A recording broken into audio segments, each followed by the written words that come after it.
और चलिए अब जरा आपको आंकड़ों के बाद आपको आज की खास मेहमानों से भी मिलवाते हैं। डॉक्टर अंजू बाला एसएमओ हमारे साथ कार्यक्रम में जुड़ चुकी हैं। बहुत स्वागत है डॉक्टर अंजू बाला आपका कार्यक्रम में। और साथ ही साथ डॉक्टर शुभंग सिंह भी हमारे साथ कार्यक्रम में जुड़ चुके हैं। डॉक्टर शुभंग, बहुत स्वागत है आपका कार्यक्रम में।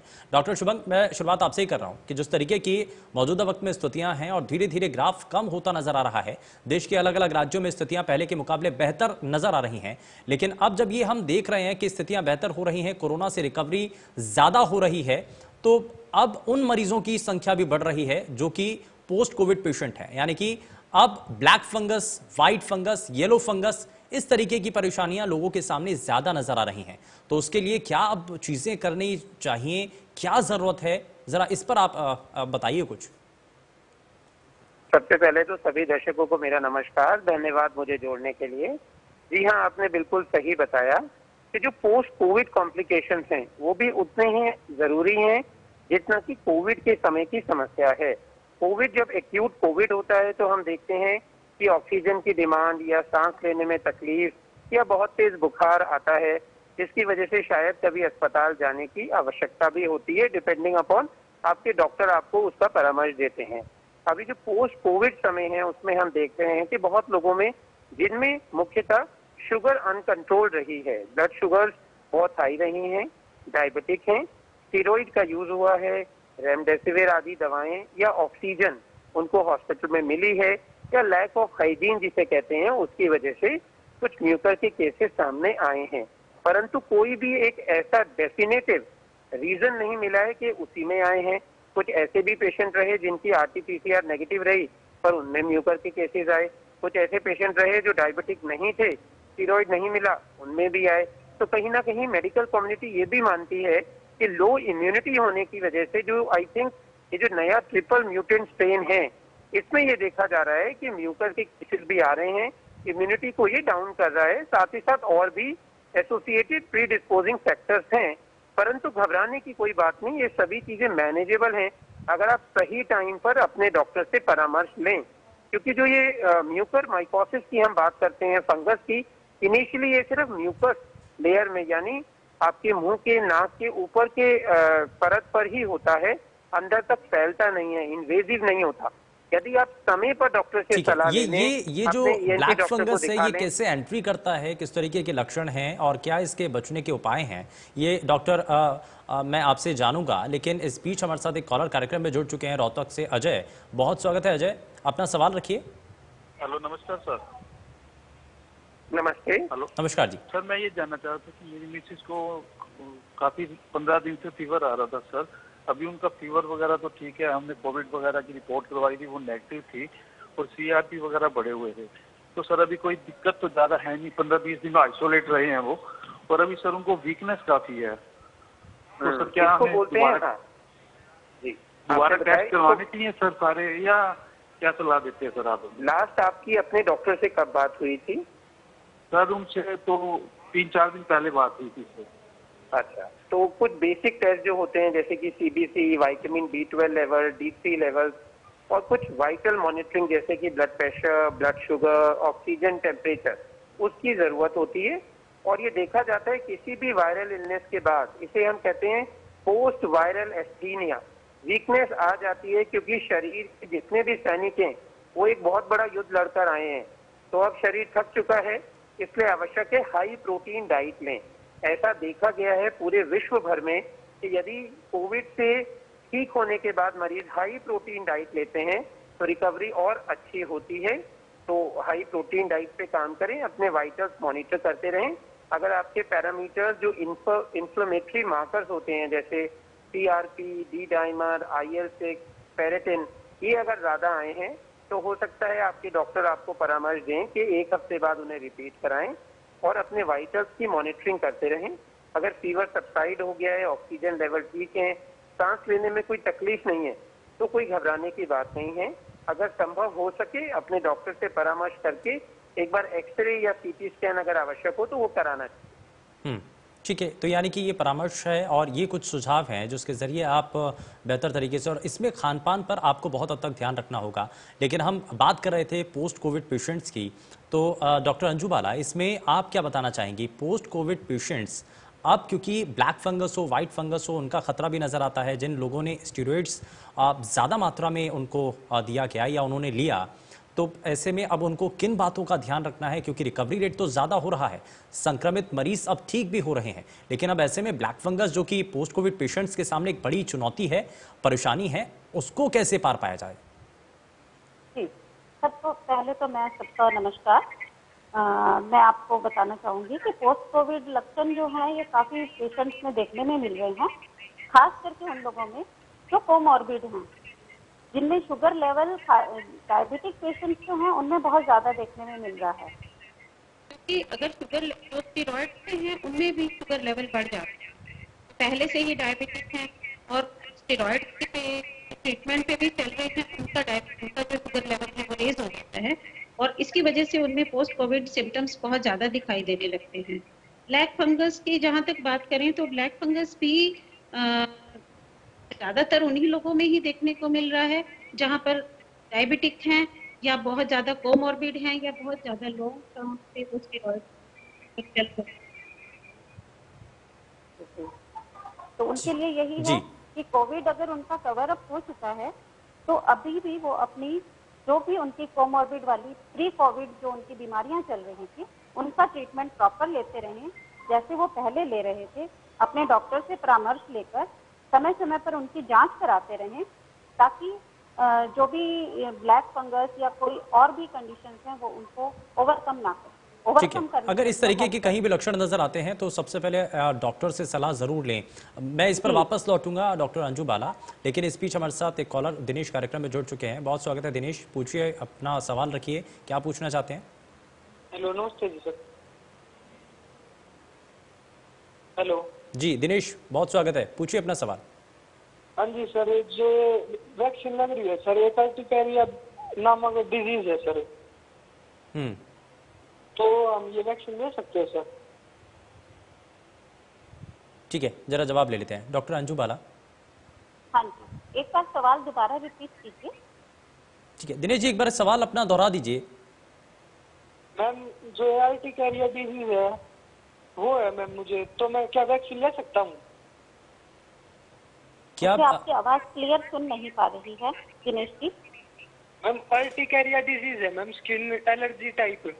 अर्टिकेरिया टाइप डिजीज है। जी जी, अर्टिकेरिया ही है, मतलब स्किन के ऊपर दाफड़ से बनने लग जाते हैं मैम। हाँ जी, तो मैं क्या वैक्सीन ले सकता हूँ? तो आप क्या कर सकते हैं? वैक्सीन ले सकता हूँ मैम कोविड के लिए। इसमें डॉक्टर अंजू, उनके स्किन में इन्फेक्शन है तो ये जानना चाहते हैं कि अब वो वैक्सीन लगवाएं या नहीं लगवाएं, या कुछ समय इंतजार करें? अगर उनकी वो वैक्सीन अगर वो अर्टिकेरिया के लिए ट्रीटमेंट ले रहे हैं और उनको अब ठीक है, बहुत ज़्यादा उस तरह की कोई भी प्रॉब्लम नहीं है और वो स्टेरॉइड्स की ट्रीटमेंट पर नहीं है, तो वो वैक्सीन ले सकते हैं।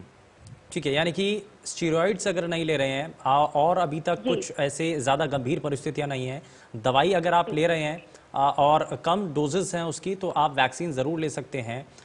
लेकिन अगर स्थिति अभी ठीक नहीं है और आपकी क्रिटिकल बीमारी है तो आप कुछ समय के लिए होल्ड करें। लेकिन ऐसे मरीजों के लिए क्या सलाह होगी डॉक्टर अंजू बाला? कितना समय उनको और इंतजार करना है जब तक कुछ स्थिति उनकी बेहतर ना हो जाए पहले के मुकाबले, तब तक? उसके लिए उन्हें अपने स्किन स्पेशलिस्ट से भी एक बार ओपिनियन लेना चाहिए कि उनको वैक्सीनेशन कराने के लिए क्या ये बेहतर समय है या अभी उन्हें कुछ और देर और इंतजार करना है। ठीक है, जीएस गोदारा अगले कॉलर हमारे साथ कार्यक्रम में जुड़ चुके हैं। बहुत स्वागत है आपका गोदारा जी, अपना सवाल रखिए, पूछिए क्या पूछना चाहते हैं।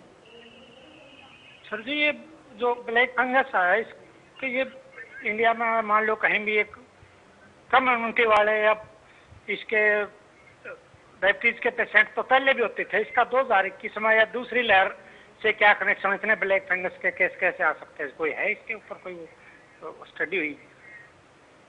ठीक है, कोरिलेट आप करना चाह रहे हैं डॉक्टर अंजू बाला? हाँ, देखिए ब्लैक फंगस तो पहले भी था, लेकिन इसके रेयर केसेस देखने में मिलते थे। कोविड जो है इसमें पेशेंट की इम्यूनिटी जो है, इम्यूनिटी कहें या हमारे शरीर में जो लड़ने की शक्ति होती है दूसरी बीमारियों से, वो बहुत कम हो जाती है। और खास करके जो कोमोर्बिड लोग हैं जो पहले से ही किसी बीमारी का लंबी बीमारी के शिकार हैं, उनमें हम जो इम्यूनिटी है वो पहले से ही काफ़ी कम होती है। इस वजह से जो है ब्लैक फंगस या कोई और अन्य भी कोई भी इन्फेक्शन है वो उन पर बहुत जल्दी हावी हो जाता है। तो कोविड जो है बहुत जल्दी इम्यूनिटी को वीक कर रही है, इसलिए इसके केसेस थोड़े ज़्यादा देखने को मिलते हैं। ठीक है, और लोगों के मन में एक डर भी ये भी बना हुआ है डॉक्टर शुभंग कि अब हम कोरोना से तो जंग जीत चुके हैं, लेकिन आगे एक बड़ी मुश्किल जो कि ब्लैक फंगस के रूप में उनके सामने खड़ी हुई है, तो उसकी पहचान कैसे की जाए, उसके लक्षण क्या हैं, हम क्योंकि इस पर भी बात कर रहे थे कि लक्षण आखिर हैं क्या उसके, और हम कैसे पहचानें कि अब हम ब्लैक फंगस के चंगुल में फंस चुके हैं, और अगर हम उसके चंगुल में फंस चुके हैं, ब्लैक फंगस अगर हो भी गया तो अब क्या घबराने की जरूरत है, कैसे उसका इलाज किया जाए? जी देखिए, ब्लैक फंगस जैसा डॉक्टर साहब ने बताया कोई नई बीमारी नहीं है। अब लोगों में जागरूकता इसकी आई है तो उसके लिए वो डर रहे हैं, परंतु डरने की आवश्यकता नहीं है। ये पुरानी म्यूकरमाइकोसिस बीमारी है जिसका इलाज सदियों से होता है। आप हर मेडिकल बुक में देखेंगे इसके बारे में जिक्र आता है। ईएनटी सर्जन बहुत सारे म्यूकर को ऑपरेट करते हैं, पर हाँ जागरूकता की आवश्यकता है। जैसा डॉक्टर साहब ने बताया कि यदि आप ऑक्सीजन थेरेपी पे रहे, स्टीरॉइड का इस्तेमाल हुआ है, इम्यूनो कॉम्प्रोमाइज हैं, हाईली डायबिटिक हैं, अनकंट्रोल्ड, और इस दौरान हॉस्पिटलाइजेशन होना पड़ा, तो यदि कुछ लक्षण शुरुआती जैसे नाक का बहुत लंबे समय तक बंद होना, एपिस्टेक्सिस नाक से ब्लड आना, सर में माथे के एरिया में, साइनस वाले एरिया में आंखों के पास दर्द होना और सर में कांस्टेंट दर्द होना, ये ज्यादातर साइन देखे गए हैं। ओरल कैविटी की बात करूं तो मुंह के अंदर ब्लैक स्पॉट जिसे कहते हैं, वैसे ब्लैक रैशेस वो भी देखने को मिलते हैं। जो देखा गया है इस बीमारी की 3 स्टेजेस हैं। पहली स्टेज है जो म्यूकस मेम्ब्रेन पे होती है, आपकी नाक में और मुंह में। यदि आपको ऐसा हो रहा है, आप जल्दी अपने ईएनटी के डॉक्टर को दिखा लेते हैं, फिजिशियन को दिखा लेते हैं, तो वो पकड़ सकते हैं कि आप में कुछ ब्लैकिशनेस जिसे कहते हैं, ये इनिशियल म्यूकस मेम्ब्रेन इन्वॉल्वमेंट वो दिखती है, तो उसका इलाज सिर्फ ओरल एंटी फंगल या कुछ माइनर सर्जरी से पॉसिबल है। यदि वो बढ़ जाता है तो फिर वो नाक के पूरे साइनस एरिया में, आंखों तक या दिमाग में भी जा सकता है। तो यानी कि वो गंभीर लक्षण बन जाते हैं और उसको बहुत संजीदगी से उसको देखना चाहिए। बिल्कुल, उसमें देरी बिल्कुल नहीं करनी है। ठीक है सर, मैं वापस लौटता हूँ आपके पास। इस बीच हमारे साथ सिरसा से कॉलर निर्मल कार्यक्रम में जुड़ चुके हैं। निर्मल, बहुत स्वागत है आपका कार्यक्रम में, अपना सवाल रखिए। हाँ जी, मैं ये पूछना चाहती थी कि मेरी जो एज है वो 49 ईयर्स है और मेरे को सोराइसिस है, तो और मैं स्टीरॉइड भी ले रही हूँ 10 mg की, तो मैं पूछना चाहती थी कि मुझे वैक्सीन लगवानी चाहिए या नहीं?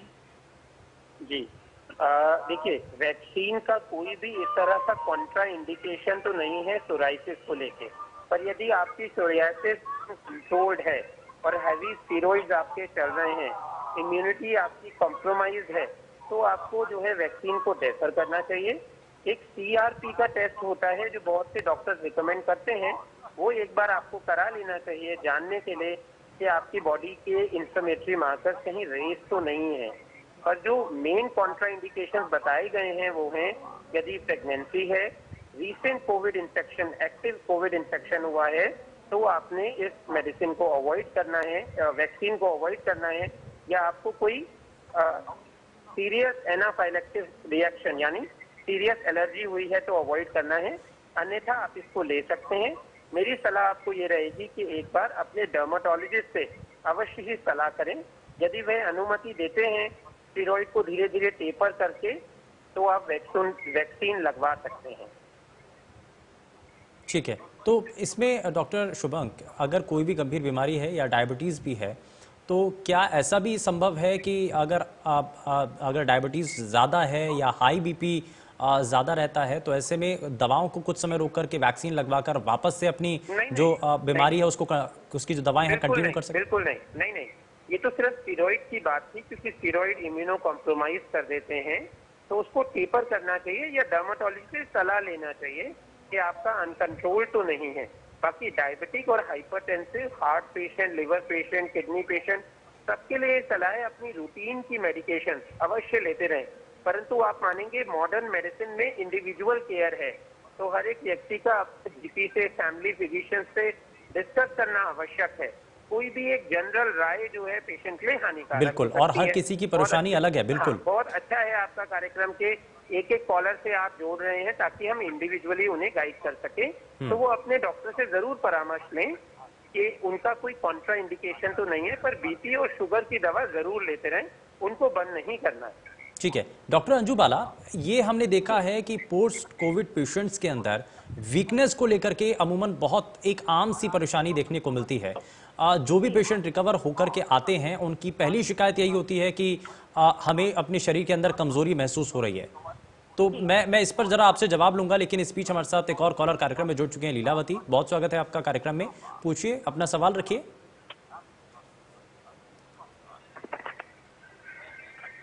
लीलावती, बहुत स्वागत है, मुझे सुन पा रही हैं? अपना सवाल रखिए। लगता है शायद संपर्क टूट गया है, लेकिन जरा आगे बढ़ते हैं। डॉक्टर अंजू बाला, मैं वही आपसे सवाल कर रहा था कि क्या हो सकता है इसमें वीकनेस को लेकर के कमजोरी महसूस हो रही है, ये आखिर क्या इसमें चीजें हैं, कैसे इसको ठीक किया जाए और कारण क्या है ऐसे? देखिए, जो पोस्ट कोविड सिम्टम्स हैं उसमें सबसे कॉमन सिम्टम यही है कि सबसे ज़्यादा जो कंप्लेंट ये है, जैसे आपने बताया कि कोविड से रिकवर होने के बाद लोगों में कमजोरी की बहुत ज़्यादा शिकायत आ रही है कि उन्हें बहुत ज़्यादा वीकनेस फील हो रही है, बॉडी एक फील होते हैं। ये एक मोस्ट कॉमन सिम्टम है पोस्ट कोविड इन्फेक्शन का, जो कि धीरे धीरे इसमें कोई घबराने की आवश्यकता नहीं है। ये धीरे धीरे खुद ही रिकवर हो जाता है। उसके लिए इंसान को चाहिए, हर इंसान को जो कोविड पॉजिटिव रह चुका है, कि वो अपनी हाइड्रेशन प्रॉपर रखे, पानी खूब ज़्यादा मात्रा में पिए, व्यायाम करे, सुबह उठकर खुली हवा में लंबे सांस ले, तथा योग भी कर सकते हैं, जैसे कि अलोम विलोम और बहुत सारे और भी जो योग हैं बताए गए हैं, हमारे आयुष विभाग वाले भी बताते हैं, वो सब योग कर सकते हैं। मेन चीज तो यही है कि उन्हें अपने खाना पीना, एक पौष्टिक आहार लेना चाहिए। ठीक है, पौष्टिक आहार लेना चाहिए, व्यायाम आपको करना होगा, एक्सरसाइज आपको करनी होगी, इन चीजों पर आपको ज्यादा फोकस करना होगा। लेकिन खाने पीने की चीजें कौन कौन सी शामिल करनी चाहिए अपनी डाइट में, इस पर भी हम बात करेंगे। लेकिन लीलावती हमारे साथ कॉलर कार्यक्रम में है। लीलावती, बहुत स्वागत है, अपना सवाल रखिए। हेलो, बहुत स्वागत है, अपना सवाल रखिए। हाँ जी, मैंने पार्किंसन की डिसीज है जी। पार्किंसन की डिसीज है, तो क्या हमें वैक्सीन लगवानी चाहिए? अंजू बाला जी। हाँ जी, देखिए, पार्किंसनिज्म में भी आप वैक्सीन लगवा सकते हैं, लेकिन डिपेंड यही करता है कि आपका ट्रीटमेंट क्या चल रहा है। आप अपने जिस भी डॉक्टर से आपका ट्रीटमेंट चल रहा है, एक बार उनसे, विशेषज्ञ से जरूर संपर्क करें। उनसे संपर्क करने के पश्चात अगर वो आपको सलाह देते हैं कि इस वक्त आप वैक्सीन लगवा लें, तो जरूर लगवाएं। तो बिल्कुल आप अपने डॉक्टर से ज़रूर सलाह लें, और अगर वो कहते हैं कि वैक्सीन लगवा लेनी चाहिए तो आप ज़रूर वैक्सीन लगवाएं। और ज़्यादा से ज़्यादा लोगों से कोशिश यही है और अपील यही है कि आप ज़रूर वैक्सीन लगवाएं। लेकिन डॉक्टर अंजू बाला, हम क्योंकि बात कर रहे हैं कि ऐसे पेशेंट्स जो कि अपने घर पर हैं, आपने कहा कि हेल्दी डाइट लेना है, तो डाइट में हमें खाने पीने की किन किन चीज़ों को शामिल करना चाहिए और क्या हमारा डेली रूटीन होना चाहिए, ज़रा इस पर भी हमारे जो दर्शक हैं जो घर पर रह कर के कोरोना से लड़ाई लड़ रहे हैं, तो उनके लिए बेहद महत्वपूर्ण रहेगा कि खाने पीने की कौन कौन सी चीज़ें ऐसी हैं जिनको वो अभी सेवन करें, जिससे वो जल्दी से जल्दी रिकवर हो सकें। सबसे पहले तो उन्हें, जैसा कि मैंने बताया, कि जब वो सुबह उठते हैं, उठकर खुली हवा में, छत पर, या जैसे होम आइसोलेशन में है, उन्हें बाहर घूमना तो अलाउड नहीं है, लेकिन वो एक तो उनका रूम भी वेल वेंटिलेटेड होना चाहिए, हवादार होना चाहिए, उनके दरवाजे खिड़कियां खुले होने चाहिए, और खुली हवा में वो सुबह उठकर व्यायाम करें। अगर वो बाहर घूम नहीं सकते हैं तो उन्हें छोटे छोटे अपनी मूवमेंट्स जो हैं, हैंड्स की मूवमेंट्स, पैरों की मूवमेंट्स, जो छोटे जॉइंट्स हैं उनकी मूवमेंट्स करते रहना चाहिए, क्योंकि जब मूवमेंट करते हैं तभी बॉडी को पूरी ब्लड सर्कुलेशन मिलती है, जिससे ऑक्सीजन लेवल उनका ठीक रहता है, उन्हें ऑक्सीजन सांस लेने में दिक्कत नहीं आती है। उसके बाद रही खाने पीने की बात, तो उनको सबसे पहले तो पानी, जैसे मैंने बताया कि लिक्विड ज़्यादा लेना चाहिए, गर्म पानी पिए, वैसे भी पीने की चीज़ें ज़्यादा लें। खाने में उनको सलाद वगैरह जरूर खाना चाहिए, दालें, सोयाबीन, जो प्रोटीनेशियस डाइट है वो उन्हें उस पर ज़्यादा ध्यान दें कि वो ज़रूर लें। मीठा और अधिक तेल वाली चीजें, ज्यादा नमक वाली चीजें वो उन्हें अवॉइड करनी चाहिए। ठीक है। हरी सब्जियां खाएं, दालें खाएं, प्रोटीन्स लें। ठीक है, हेल्दी डाइट आपको लेनी है, हरी ऑयली सब्जियों का चीजें सेवन बंद आपको कर दें। ज़्यादा से ज़्यादा करना है, पानी का आपको सेवन ज़्यादा से ज़्यादा करना है। आप इस बीच हमारे साथ अगले कॉलर कार्यक्रम में जुड़ चुके हैं। जेपी सिंह, बहुत स्वागत है आपका कार्यक्रम में, अपना सवाल रखिए।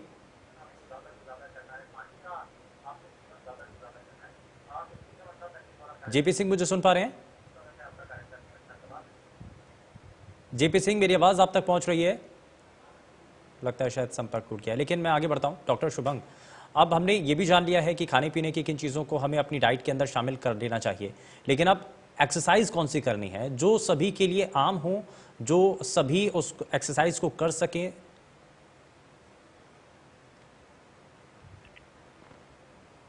Hello doctor Shubhang, hello doctor Shubhang, मेरी आवाज़ पहुंच रही है? हेलो, डॉक्टर शुभंग, मुझे सुन पा रहे हैं आप? सुन पा रहे हैं? प्लीज रिपीट करेंगे आप प्रश्न?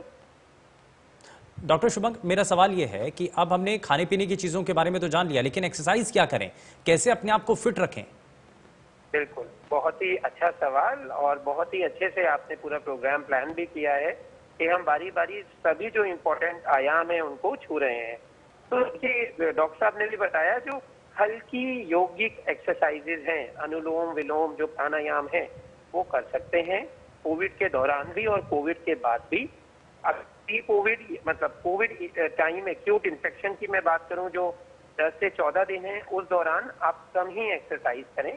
माइल्ड ब्रीदिंग एक्सरसाइजेज जैसे गुब्बारा फुलाना, बलून फुलाना, मोमबत्ती जलाकर उसे फूंकना, और अगर स्पाइरोमीटर है आपके पास जिसमें बॉल्स होती हैं तो स्पाइरोमीट्री भी कर सकते हैं, इसे अच्छा माना गया है।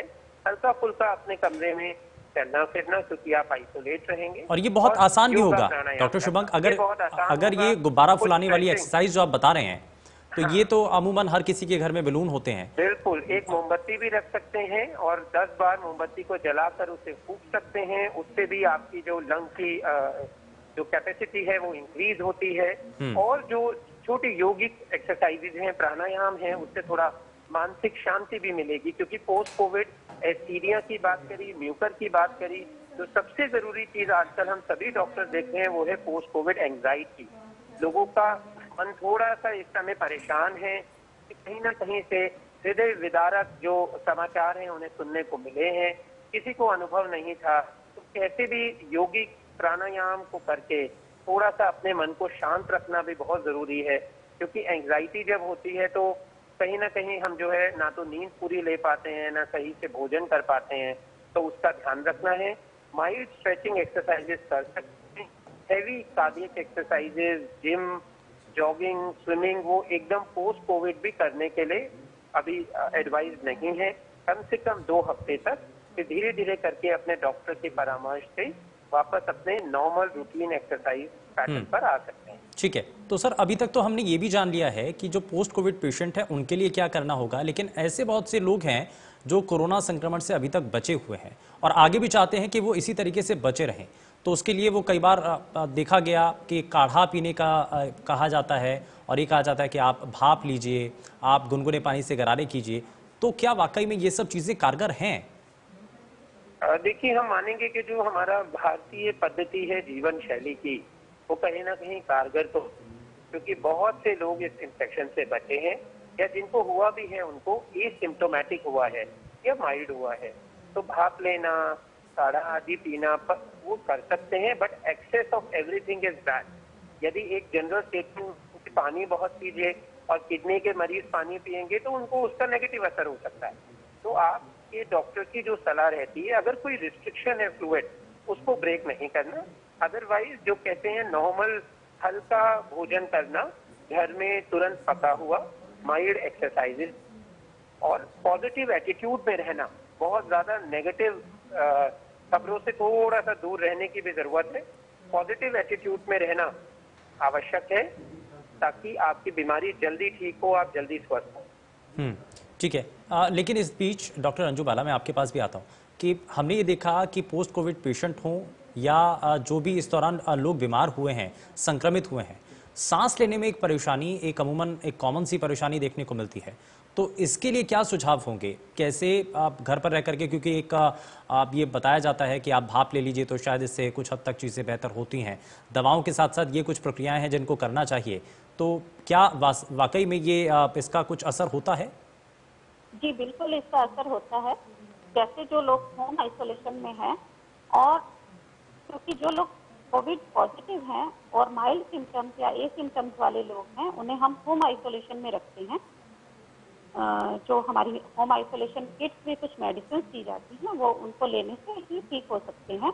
लेकिन हमारी हेल्थ टीम उनको 10 दिनों तक डेली आकर विजिट करती हैं, दिन में 2 बार। उनके ऑक्सीजन सैचुरेशन चेक की जाती है। अगर वो 95 से कम है तो इसलिए माना जाता है कि ऑक्सीजन लेवल उनका थोड़ा कम हो रहा है, उन्हें ऑक्सीजन की ज़रूरत है। लेकिन अगर 90 to 95 के बीच में है तो उन्हें हम थोड़ी बहुत एक्सरसाइज से, थोड़ी बहुत पोजीशनिंग चेंज करने से हम उनके ऑक्सीजन लेवल को कई बार ठीक कर पाते हैं। जैसे कि प्रोनिंग पोजीशन। प्रोनिंग पोजीशन में हम पेशेंट को बताते हैं कि जब उन्हें उल्टा लेटना है, 1 तकिया उन्हें अपनी गर्दन के नीचे रखना है, 2 तकिए उन्हें चेस्ट और अपनी थाइस के पास रखने हैं और 1 तकिया या 2 तकिए उनको अपने टांगों की पिंडलियों के पास रखने हैं। अगर वो इस पोजीशन में थोड़े समय तक लेट सकते हैं तो उससे उनकी वेंटिलेशन जो है वो बढ़ जाती है और उनको अच्छा फील होता है। हमारे लंग्स पूरी तरह से फूल पाते हैं इस पोजीशन में, जिससे कि उनकी ऑक्सीजन लेवल ठीक हो जाती है। इसके अलावा भी उनको जब वो आराम करते हैं तो उसके लिए भी पोजीशनिंग है कि उन्हें 30 मिनट से लेकर 2 घंटे तक बाई पोजीशन में लेटे, फिर 30 मिनट से 2 घंटे तक। मेरे कहने का मतलब ये है कि सेम पोजीशन में ना लेटें। 30 मिनट से 2 घंटे के बीच में वो दाईं तरफ की करवट लेकर लेटें, फिर 30 मिनट से 2 घंटे तक वो उल्टा लेटें। उसके बाद वो बैठ जाएं सेमी पोजीशन में, सेमी सपोर्ट की पोजीशन में। उसके बाद फिर 30 से 2 मिनट तक वो लेफ्ट साइड की करवट लेके लेटें और उसके बाद फिर से अपनी बैक पोजीशन, फर्स्ट पोजीशन पर आ सकते हैं। अगर वो इस तरह से जब वो लेटे हुए हैं अपनी position time to time change करते रहेंगे, ये भी उनके लिए बहुत बेनिफिशियल रहेगा। ठीक है, तो यानी कि ये कुछ ऐसे बहुत आसान और सरल तरीके से चीज़ें बताई गई हैं जिसके ज़रिए घर पर रह कर के भी आप ये चीज़ें कर सकते हैं। लेकिन ज़रा आगे बढ़ते हैं डॉक्टर शुभांग। अब हमने ये भी देखा है कि जो ब्लैक फंगस से अगर किसी को कोई खतरा नज़र आता है तो उससे बचने के लिए पोस्ट कोविड पेशेंट के लिए क्या सुझाव हो सकते हैं? अब आंखों को साफ ज़्यादा रखना है, चेहरे को ढक करके रखना है, कुछ बेसिक चीज़ें जिसके ज़रिए हम आगे संक्रमण से बचें। हालांकि स्टीरॉइड्स ये एक बेसिक इसके पीछे कारण माना जाता है। अगर ये सब चीज़ें नहीं हैं, उसके अलावा और किन चीज़ों का हमें ध्यान रखना होगा? धन्यवाद प्रश्न के लिए। देखिए, मैं ये नहीं कहूँगा कि स्टीरॉइड ही मात्र एक कारण है। मैंने आपको बताया जो डेटा अब हमारे सामने आ रहा है उसमें steroid use, oxygen use, remdesivir use, hospitalisation, उनमें भी ये कोविड म्यूकर केसेस मिले हैं। तो सबसे अच्छी सलाह तो यही रहेगी कि अपने डॉक्टर से संपर्क में रहें। कोविड होने के बाद, रिकवर होने के बाद भी डॉक्टर से संपर्क परामर्श ना छोड़ें। एटलीस्ट 3 से 5 दिन में एक बार फॉलोअप, पोस्ट कोविड फॉलोअप जरूर करें। अगर आपको कोई भी मन में शंका है कि आपको एक सर में दर्द बहुत कांस्टेंट हो रहा है, नाक से डिस्चार्ज या ब्लड आ रहा है, नाक बहुत ज्यादा बंद लग रही है, मुंह में कोई काले दाग या धब्बे दिख रहे हैं, तो आपने अपने फिजिशियन से, अपने जनरल प्रैक्टिशनर या पर जो भी ENT सर्जन उपलब्ध हो उनसे परामर्श लेना चाहिए। शुरुआत में एक बार वीडियो परामर्श ले सकते हैं। यदि आपके डॉक्टर को लगता है कि अस्पताल आके एग्जामिनेशन की जरूरत है तो वो भी आवश्यक है, उसे टालना नहीं है। परंतु डरने की बात नहीं है, इस बीमारी का इलाज संभव है। जो आजकल एंटी फंगल दवाएं हैं वो मिलने से आप बेहतर हो जाते हैं। परंतु मॉडर्न मेडिसिन में जो सबसे जरूरी बात है वह है early diagnosis and prompt treatment. जल्द से जल्द आप अपने लक्षण को पहचानें और उसका इलाज करें। हमने कोविड महामारी में भी देखा, सबसे इम्पोर्टेंट स्ट्रैटेजी जो हमारे काम आई वो है TTT, यानी कि टेस्ट, ट्रैक एंड ट्रीट। जितना जल्दी टेस्ट करेंगे, जितनी जल्दी ट्रैक करेंगे और उतना जल्दी ट्रीट करेंगे, और लाखों पेशेंट उससे ठीक भी हुए हैं।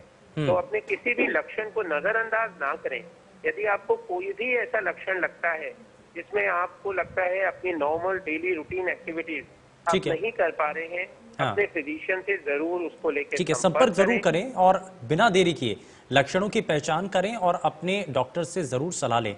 आप इस बीच हमारे साथ कॉलर सतबीर कार्यक्रम में जुड़ चुके हैं, जरा उनसे भी जान लें वो उनके सवाल क्या हैं। सतबीर, बहुत स्वागत है आपका कार्यक्रम में, अपना सवाल रखिए। हेलो, हाँ सर जी, बहुत स्वागत है सतबीर। मुझे सर 16 अप्रैल को पॉजिटिव आया था कोरोना मेरा, ठीक है। और 6 मई को नेगेटिव आ गया। उसके बावजूद मुझे बड़ी कमजोरी है जी, टांगों में, हाथों में, और लेटे रहने को मन करता है। जी, तो आपको पोस्ट कोविड सीनिया जिसे कहते हैं, ठीक है, वो है। इसके लिए एक डॉक्टर ने तो वो भी आप लेते रहे।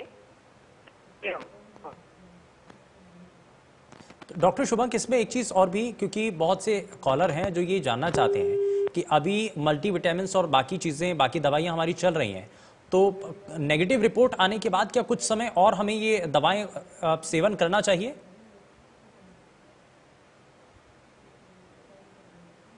लगता है संपर्क टूट गया है, लेकिन मैं ये सवाल डॉक्टर अंजू बाला आपसे ये करता हूं कि अगर किसी भी पेशेंट की अभी तक वो मल्टीविटामिन की दवाई ले रहा है और रिपोर्ट नेगेटिव आ चुकी है, वीकनेस है, इस तरीके की परेशानियां आ रही हैं, तो क्या अभी इन दवाओं को डॉक्टर की सलाह के साथ आगे बढ़ा सकते हैं वो? जी बिल्कुल, इम्यूनिटी बूस्टर ड्रग्स जो हैं, जैसे vitamin B, vitamin C, zinc tablet, इन चीजों को, कैल्शियम, इन चीजों को अभी और कंटिन्यू किया जा सकता है। ठीक है। अच्छा, एक चीज और भी, क्योंकि हम ये संभावनाएं और ऐसी आशंकाएं हैं कि तीसरी लहर आ सकती है, अगर ऐसा होता है डॉक्टर अंजू बाला, तो उसमें ये माना जा रहा है कि बच्चे सबसे ज्यादा प्रभावित होंगे। तो बच्चों को बचाने के लिए अब हमें क्या करना होगा? बच्चे घर पर हैं अभी, क्योंकि स्कूल भी बंद हैं, बाहर आवाजाही ज्यादा हो नहीं रही है, तो अब उनके लिए क्या एहतियाती कदम होंगे? उनको क्या घर पर रह करके भी मास्क का इस्तेमाल उनको करवाना है? क्या चीजें हमें करनी होंगी उनके लिए? देखिए, अगर घर में कोई भी पॉजिटिव पेशेंट है तो बच्चों को उनसे दूर रखा जाए। वो बच्चे जो हैं बिल्कुल भी उनके कांटेक्ट में ना आए जब तक कि वो होम आइसोलेशन में है। दूसरा, बच्चों को घर से बाहर कम से कम ही निकलने दिया जाए। बाहर किसी के भी कांटेक्ट में बच्चे ना आए। घर पर ही साफ सुथरा खाना खाएं, सुरक्षित रहें, अपनी हाइजीन का ध्यान रखें। बाकी रही तीसरी लहर की बात, जिसमें मतलब ये सुनने में आ रहा है कि वो बच्चों के लिए थोड़ी सी ज्यादा स्प्रेड रेट काफी हो सकता है इसका। तो उसके लिए जैसे कि हमारी सरकार जो है उन्होंने वैक्सीनेशन शुरू कर रखी है, और ये भी सुनने में आ रहा है कि अभी जल्द ही 12 साल से ऊपर के बच्चों में भी ये वैक्सीनेशन स्टार्ट कर दी जाएगी। तो जो भी बेनिफिशरीज हों और जब भी ये प्रोग्राम लॉन्च हो तो उनको जो है वैक्सीनेशन करानी चाहिए। जो कोविड एप्रोप्रिएट बिहेवियर है उसको उनको फॉलो करना चाहिए, जैसे कि छींकने के लिए, खांसने के लिए उनको प्रॉपर या तो कोहनी के ऐसे करके छींक सकते हैं या खांस सकते हैं। मास्क का प्रयोग जब भी वो किसी बाहर जाते हैं या किसी भी वजह से उन्हें बाहर जाना पड़ता है तो मास्क का प्रयोग करें। एक दूसरे से थोड़ी सी दूरी ही बनाकर रखें। अपने हाथों को अच्छी तरह से साफ कर रखें और यही कोविड एप्रोप्रिएट बिहेवियर का पालन करें। जो भी कोविड की गाइडलाइंस सरकार द्वारा जारी की जाती है उनका पालन करें। लेकिन अगर कोरोना से पॉजिटिव कोई भी शख्स घर पर नहीं है लेकिन बाहर अपने जरूरत के काम के लिए आवाजाही कर रहे हैं, तो परिवार के बाकी सदस्यों को भी घर पर रह करके भी मास्क पहनने की जरूरत है क्या? अगर घर पर कोई भी व्यक्ति कोविड पॉजिटिव नहीं है और वो सब घर पर ही रह रहे हैं और सभी नेगेटिव हैं तो उन्हें मास्क पहनने की जरूरत नहीं है, लेकिन उन्हें थोड़ी सी दूरी जरूर बनाकर रखनी। ठीक है, मैं जरा इसी सवाल को जरा आगे बढ़ाता हूं। डॉक्टर शुभंक, क्या अब हमें बच करके रहना होगा? किस तरीके से रहना होगा? तीसरी लहर का अगर अंदेशा जैसा कि जताया जा रहा है तो उससे पहले हमें और किन बातों का ध्यान रखना होगा? बेसिक चीजें जो कोरोना से लड़ने के लिए जो गाइडलाइंस हमें दी गई हैं, सोशल डिस्टेंसिंग, चेहरे को ढक करके रखना और बार बार अपने हाथों को साफ रखना, धो करके रखना, सैनिटाइज करना, इसके अलावा कुछ और नई चीजें दूसरी लहर के बाद, कुछ ऐसी चीजें जो कि इसमें और जोड़ी जा सकती हैं?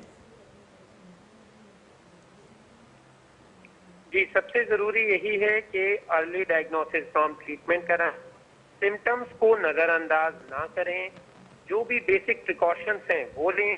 और जो इस बार चीज हमारे सामने आई वो ये है कि स्वयं से अपना ट्रीटमेंट ना करें। बिना डॉक्टर की परामर्श के स्टीरॉइड खाना एंटीकोगुलेंट खाना, बहुत तरह की एंटीबायोटिक खाना, वो कहीं ना कहीं हमारे लिए नुकसानदायक साबित हुआ है। ऐसा देखा जा रहा है कि लोगों को एंटीबायोटिक रेजिस्टेंस बनती जा रही है। तो बहुत सारे ऐसे मरीजों में आप देखेंगे एजिथ्रोमाइसिन, पैबीफ्लू, डॉक्सीसाइक्लिन, अमोक्सिसिलिन, कई सारी एंटीबायोटिक्स एक साथ खा रहे हैं। यदि आवश्यक नहीं है तो इन एंटीबायोटिक्स का कोई भी रोल साबित नहीं हो पाया है, और यदि आवश्यक है तो आपके डॉक्टर के परामर्श के बाद ही लेना है। बहुत से ऐसे मरीजों में देखा गया, वो बोलते हैं हमारे रिश्तेदार ने या हमारे दोस्त ने ये दवाइयां ली थी, तो वो स्टीरॉइड बहुत लंबे समय से कर देते हैं, शुरुआती दौर में शुरू कर देते हैं। बहुत से एक्सपर्ट्स ने बताया कि इस चीज को शुरुआती दौर में लेने से कहीं ना कहीं आपको नुकसान हो सकता है। तो ये यूजुअली आपके डॉक्टर आपको छठे या सातवें दिन बीमारी के इसको शुरू करते हैं, आपके सीटी या एक्सरे की रिपोर्ट को देख के, या उनको कोई क्लिनिकल इंडिकेशन लगता है तो। अब स्वयं से दवाइयों का सेवन ना करें। स्वयं से जो आपने ध्यान रखना है वो ये है कि अपनी वाइटल मॉनिटरिंग अच्छे से करें, पानी अच्छे से लें, डाइट अच्छे से लें, और समय समय पर डॉक्टर से परामर्श लेते रहें। डॉक्टर शुभंक, एक सवाल ये भी है कि जो लोग वैक्सीनेट हो चुके हैं, जिन्होंने वैक्सीनेशन के इस अभियान में अपना सहयोग दिया है, वैक्सीन उनको पहली की डोज जो है लग चुकी है, लेकिन अब उनके मन में एक सवाल होता है कि अगर हमें बुखार आता है, किसी शख्स को आता है, तो ये कितने दिनों के अंतराल में आता है? 2 दिन, 5 दिन, 1 हफ्ता? ज्यादातर ऐसा देखा जाता है कि वैक्सीन लगने के बाद कुछ साइड इफेक्ट्स आपको हो सकते हैं, जैसे एक दिन के लिए 3 दिन से कम बुखार आना, सर में, शरीर में थोड़ा सा दर्द होना, इंजेक्शन स्टिक पर कुछ लोगों को दर्द हो सकता है, कुछ रेडिशनेस या कुछ सूजन हो सकती है, पर ये बहुत ही माइल्ड सिम्टम्स होते हैं और स्वयं से ठीक हो जाते हैं। नॉर्मल पैरासीटामोल आदि लेने से यदि आपको रिलीफ आ जाता है तो कोई चिंता की बात नहीं है। परंतु साथ साथ ये भी देखा जाता है कि जब हम वैक्सीन लगवाने किसी भीड़ भाड़ वाले एरिया में जाते हैं तो कहीं ना कहीं हमसे चूक हो जाती है और इस वायरस को हम घर ले आते हैं। तो यदि ये सिम्टम 2 से 3 दिन से ज्यादा हैं, साथ ही साथ और भी कोरोना के लक्षण हैं, तो आपको अपने डॉक्टर से सलाह अवश्य लेनी चाहिए और कोविड RT-PCR टेस्ट कराना चाहिए। ठीक है। और इस बीच हमारे साथ एक और कॉलर कार्यक्रम में जुड़ चुके हैं, सोनीपत से राजू। बहुत स्वागत है आपका कार्यक्रम में, अपना सवाल रखिए। सर, मैंने 14 अप्रैल को कोवैक्सीन लगवाई थी। ठीक है। तो उस बाद 6 हफ्ते हो गए, कहीं से कोवैक्सीन मिल नहीं रही, तो अब मैं क्या करूं? कोई और लगवा सकता हूं क्या, कोविशील्ड वगैरह? ठीक है डॉक्टर शुभंक, ये भी बड़ी परेशानी है कि वैक्सीन की कमी है। मैं आपकी समस्या को पा रहा हूँ, क्योंकि बहुत से हमारे ऐसे मरीज हैं जिनको दोबारा सेकंड स्लॉट नहीं मिल रहा, परंतु मैं आपको ये रीएश्योर करना चाहूंगा कि थोड़ा बहुत डिले, उससे घबराने की बात नहीं है, परंतु सेकंड डिफरेंट वैक्सीन की रिकमेंडेशन अभी तक नहीं आई है। लेकिन इसमें डॉक्टर शुभंक, मैं एक चीज और समझना चाह रहा हूं कि अगर इसमें अंतराल बढ़ जाता है, 6 से 8 हफ्ते के बीच का ये अंतराल ज्यादा हो जाता है, 10 हफ्ते के आसपास हो जाता है, वैक्सीन नहीं क्योंकि मिल पा रही है, तो अगर इतना अंतराल हो जाता है तो कोई इसमें परेशानी है, घबराने की बात है क्या? नहीं, देखिए घबराने की बात नहीं है। जो स्टडीज थी उसमें ये देखा गया कि अगर आप जो रिकमेंडेड अंतराल है कुछ हफ्ता उसमें ले लेते हैं तो रिस्पांस बहुत अच्छा है। उससे डिले हो जाता है तो ऐसा नहीं है कि रिस्पांस बुरा है। बहुत से ऐसे मरीज जिनको पहली वैक्सीन के बाद कुछ साइड इफेक्ट हुए, या कोविड हो गया, या किसी और समस्या की वजह से उनको अस्पताल में भर्ती होना पड़ा, तो सेकंड डोज नहीं लगवा पाए। तो जब भी उपलब्ध हो आप अपनी सेकंड डोज लगवा सकते हैं, पर दूसरी ब्रांड की वैक्सीन लगाना अभी तक रिकमेंडेशन नहीं आया है, तो मैं यही एडवाइस करता हूँ वो तो आप बिल्कुल ना करें। अगर आपके एरिया में स्लॉट नहीं मिल पा रहा है तो आसपास के कुछ और एरियाज हैं जहाँ वॉक इन सेंटर्स भी आजकल शुरू हो गए हैं, वहां पर आप अपना रिक्वेस्ट दे सकते हैं, आपको जरूर उसके लिए कंसीडर किया जाएगा। वैक्सीन कॉकटेल को लेकर के भी एक बड़ा सवाल हाल फिलहाल में उठा, क्योंकि जब यूपी के अंदर कुछ लोगों को पहली डोज कोवैक्सीन की और दूसरी डोज कोविशील्ड की लग गई, तो उसके बाद से ये अब ये कहा जाने लगा है कि क्या ऐसा संभव है, क्योंकि वैक्सीन की कमी तो पहले से ही है, और ये ना सिर्फ भारत के अंदर है बल्कि दुनिया के अलग अलग देशों के अंदर वैक्सीन की कमी देखी जा रही है, और इस पर कई देशों के अंदर तो शोध भी चल रहा है। तो क्या अभी तक ऐसी कोई स्टडी है कि पहली डोज किसी कंपनी की लग जाए और दूसरी डोज हम किसी और की लें? देखिए, कोई भी जो जिस पे स्टडी चल रही है उसके कोई रिजल्ट अभी तक हमारे सामने नहीं आए हैं। एक साइंटिफिक प्लेटफॉर्म पे तो इसको नहीं जो है स्ट्रॉन्ग एविडेंस माना जा सकता। तो अभी तक की रिकमेंडेशन यही है, जो वैक्सीन मैन्युफैक्चरर्स हैं उनकी भी यही गाइडलाइंस है कि आप उसी ब्रांड की वैक्सीन को लगाएं, क्योंकि उसका जो कॉम्पोजिशन है, उसका जो फार्माकोडायनामिक्स है वो वही है जो आपने फर्स्ट शॉट का लिया। तो मिक्स एंड मैच नहीं करना चाहिए। जिन लोगों में ये गलती से दी गई उनको वहाँ के chief medical officer under observation में रखा गया है। उसको देखा जा रहा है कि कहीं कोई साइड इफेक्ट उनको डेवलप ना हो, बॉडी में कोई क्लॉटिंग ना हो, या और कोई इस तरह के complication post Covid mix and match से उनमें अगर देखे जाएंगे तो वो जरूर लोगों तक उसकी जानकारी दी जाएगी। जब भी ये वैक्सीन मास लेवल पे दी जाती हैं, as a public health vaccination programme हम चलाते हैं, तो ये एक नई रिसर्च ही है, अपने आप में एक बहुत बड़ी स्टडी है। तो इसलिए आप धीरे धीरे देख रहे हैं, पहले 60 साल से ऊपर के लोगों को, फिर 45 से ऊपर, और अब जो है 18 से ऊपर की भी परमिशन आ गई है, और उससे नीचे के बच्चों के लिए भी शोध चल रहे हैं। तो जैसे ही वो शोध के रिजल्ट हमारे सामने आएंगे, बहुत बड़ी आबादी को ये वैक्सीन उपलब्ध हो जाएगी। और अब तो स्पुतनिक वैक्सीन भी जो है अवेलेबल हो जाएगी, जिसकी सिर्फ एक ही डोज देनी है। ठीक है, मैं थोड़ा सा आगे बढ़ता हूँ। डॉक्टर अंजू, एक सवाल ये भी कि अब हरियाणा के अंदर क्योंकि उमंग ओपीडी शुरू की गई है, तो पोस्ट कोविड पेशेंट जो आ रहे हैं, तो सबसे ज्यादा परेशानियां और सवाल क्या हैं? क्योंकि ब्लैक फंगस के मामले हरियाणा के अंदर भी देखे जा रहे हैं, तो परेशानियां क्या बता रहे हैं मरीज? हरियाणा में देखिए, पीजीआई रोहतक में कुछ केसेस इसके रिपोर्ट हुए थे ब्लैक फंगस के। हमारे कुरुक्षेत्र डिस्ट्रिक्ट में अभी इस तरह का कोई भी केस रिपोर्ट नहीं हुआ है, लेकिन पोस्ट कोविड जो है, इनको उमंग जो ये चलाई गई है ओपीडी, इसके तहत लोगों को इस चीज का काफी बेनिफिट हो रहा है। लोग इसका काफी फायदा उठा रहे हैं, क्योंकि वो डायरेक्ट बात कर पा रहे हैं। जहाँ पर लोगों को रखा जा रहा है, पोस्ट कोविड कॉम्प्लिकेशन वाले पेशेंट्स को रखा जा रहा है, और उनसे बयान वगैरह भी कराया जाता है, उनको अच्छी डाइट के बारे में भी बताया जाता है, और जो उनको मेडिसिन आगे कंटिन्यू करनी है उस सारी चीज के बारे में उनको पूरी जानकारी दी जा रही है। ठीक है, लेकिन जानकारी पहुंचाई जाती है, लोगों के मन में कई तरीके के और भी सवाल होते हैं।